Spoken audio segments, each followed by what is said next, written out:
Please try it one time. Please try it one time.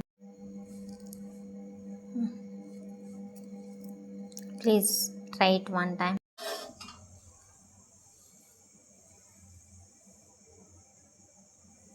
ಪಾತ್ರೆ ಬಿಸಿ ಎಣ್ಣೆ ಹಾಕ್ಕೊಂಡಿದ್ದೀನಿ.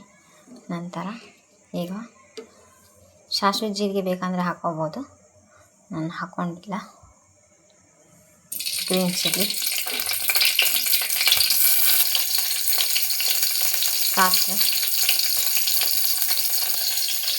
ಶುಂಠಿ ಒಂದು ಇಂಚು, ನಂತರ ಟೊಮೊಟೊ,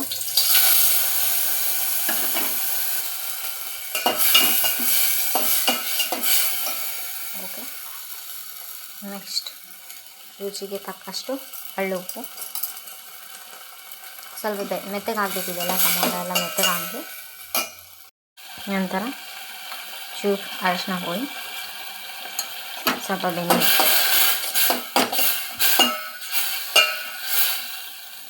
ಓಕೆ. ಗರಂ ಮಸಾಲ ಸ್ವಲ್ಪ, ಓಕೆ.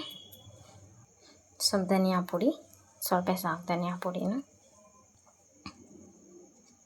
ಚೂರು ಅಚ್ಚ ಖಾರದ ಪುಡಿ ಸಾಕಷ್ಟೇ. ಚೂರು ನೀರು ಹಾಕ್ಕೊಂಡು ಸಾಕಷ್ಟೇ, ಚೆನ್ನಾಗಿ ಮಿಕ್ಸ್ ಮಾಡ್ಕೊಂಡು ಚೆನ್ನಾಗಿ ಮಿಕ್ಸ್ ಮಾಡ್ಕೊಂಡು ಬೆನೆಸ್ತೀನಿ. ಇದನ್ನ ಬೆನೆಸಿದ್ರೆ ರೆಡಿ. ಬಿಸಿ ಅನ್ನ ಈ ಗೊಜ್ಜು ಮಾಡಿಕೊಂಡ್ರೆ ವಾವ್ ಸೂಪರ್ ಆಗಿರುತ್ತೆ. ಬಿಸಿ ಅನ್ನ ತುಪ್ಪ ಹಾಕೊಂಡು ಈ ಗೊಜ್ಜು ಮಾಡ್ಕೊಂಡು ಉಂಡ್ರೆ ಸೂಪರ್ ಆಗಿರುತ್ತೆ ನೋಡಿ. ದಿನ ಮಾಡಬೇಕು. ಬಿಸಿ ಅನ್ನ ಈ ಗೊಜ್ಜು ಮಾಡಿಕೊಂಡ್ರೆ ವಾವ್ ಸೂಪರ್ ಆಗಿರುತ್ತೆ. ಬಿಸಿ ಅನ್ನ ತುಪ್ಪ ಹಾಕೊಂಡು ಈ ಗೊಜ್ಜು ಮಾಡ್ಕೊಂಡು ಉಂಡ್ರೆ ಸೂಪರ್ ಆಗಿರುತ್ತೆ ನೋಡಿ. ದಿನ ಮಾಡಬೇಕು. ಬಿಸಿ ಅನ್ನ ಈ ಗೊಜ್ಜು ಮಾಡಿಕೊಂಡ್ರೆ ವಾವ್ ಸೂಪರ್ ಆಗಿರುತ್ತೆ. ಬಿಸಿ ಅನ್ನ ತುಪ್ಪ ಹಾಕೊಂಡು ಈ ಗೊಜ್ಜು ಮಾಡ್ಕೊಂಡು ಉಂಡ್ರೆ ಸೂಪರ್ ಆಗಿರುತ್ತೆ ನೋಡಿ. ದಿನ ಮಾಡಬೇಕು. ಒಮ್ಮೆ ಮನೆಯಲ್ಲಿ ಟ್ರೈ ಮಾಡಿ ನೋಡಿ.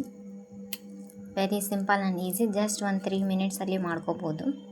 ಬಿಸಿ ಅನ್ನ ತುಪ್ಪ ಈ ಗೊಜ್ಜು ಹಾಕ್ಕೊಂಡು ಉಣ್ತಾಯಿದ್ರೆ ವಾವ್ ಸೂಪರ್. ಒಮ್ಮೆ ಮನೆಯಲ್ಲಿ ಟ್ರೈ ಮಾಡಿ ನೋಡಿ.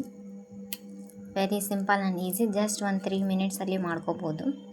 ಬಿಸಿ ಅನ್ನ ತುಪ್ಪ ಈ ಗೊಜ್ಜು ಹಾಕ್ಕೊಂಡು ಉಣ್ತಾಯಿದ್ರೆ ವಾವ್ ಸೂಪರ್. ಒಮ್ಮೆ ಮನೆಯಲ್ಲಿ ಟ್ರೈ ಮಾಡಿ ನೋಡಿ. Very simple and easy. Just ಒಂದು 3 ಮಿನಿಟ್ಸಲ್ಲಿ ಮಾಡ್ಕೋಬೋದು. ಬಿಸಿ ಅನ್ನ ತುಪ್ಪ ಈ ಗೊಜ್ಜು ಹಾಕ್ಕೊಂಡು ಉಣ್ತಾಯಿದ್ರೆ ವಾವ್ ಸೂಪರ್. ಒಮ್ಮೆ ಮನೆಯಲ್ಲಿ ಟ್ರೈ ಮಾಡಿ ನೋಡಿ. Very simple and easy. Just ಒಂದು 3 ಮಿನಿಟ್ಸಲ್ಲಿ ಮಾಡ್ಕೋಬೋದು. ಬಿಸಿ ಅನ್ನ ತುಪ್ಪ ಈ ಗೊಜ್ಜು ಹಾಕ್ಕೊಂಡು ಉಣ್ತಾಯಿದ್ರೆ ವಾವ್ ಸೂಪರ್.